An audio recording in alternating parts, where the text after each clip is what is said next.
তোমরা যারা লেখাপড়া শেষ করে বাসায় বসে আছো, কি করবা না খুঁজে পাচ্ছ না, তাদের জন্য কিছু কথা। তোমরা হতাশ হও না তো। এখন এত ইয়াং মানুষ তোমরা যদি হতাশ হও তাহলে আমরা যাবো কোথায়? হতাশ না হয়ে বরং নিজের যোগ্যতার দিকে ফোকাস করো, নিজের জীবনের দিকে ফোকাস করো। 3টা স্কিল শিখো তো, এটা তোমার ভাগ্যকে বদলে দিবে।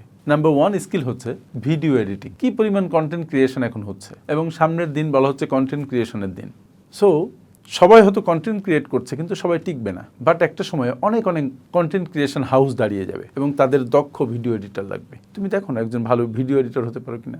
নাম্বার 2 স্কিলটা হচ্ছে সোশ্যাল মিডিয়া ম্যানেজমেন্ট স্কিল। আমাদেরই কয়েকটা পেজ আছে, কয়েকটা চ্যানেল আছে। এই চ্যানেল ম্যানেজ করতে যেয়ে আমরা হিমশিম খাই। আমাদের যে গ্রুপ মেম্বাররা আছে তারা খুব ব্যস্ত থাকে। সুতরাং তুমি সোশ্যাল মিডিয়া ম্যানেজমেন্ট শিখো তো। সোশ্যাল মিডিয়া ম্যানেজমেন্ট ছাড়া এখন আর কোনো ব্যবসা চলবে না। সুতরাং তোমার সোশ্যাল মিডিয়া ম্যানেজমেন্টের জ্ঞান তোমাকে সামনে এগিয়ে যেতে দুর্দান্তভাবে সহায়তা করবে। আর 3 নাম্বার যে স্কিল সেটা হচ্ছে কাস্টমার সাপোর্ট অ্যান্ড কমিউনিকেশন।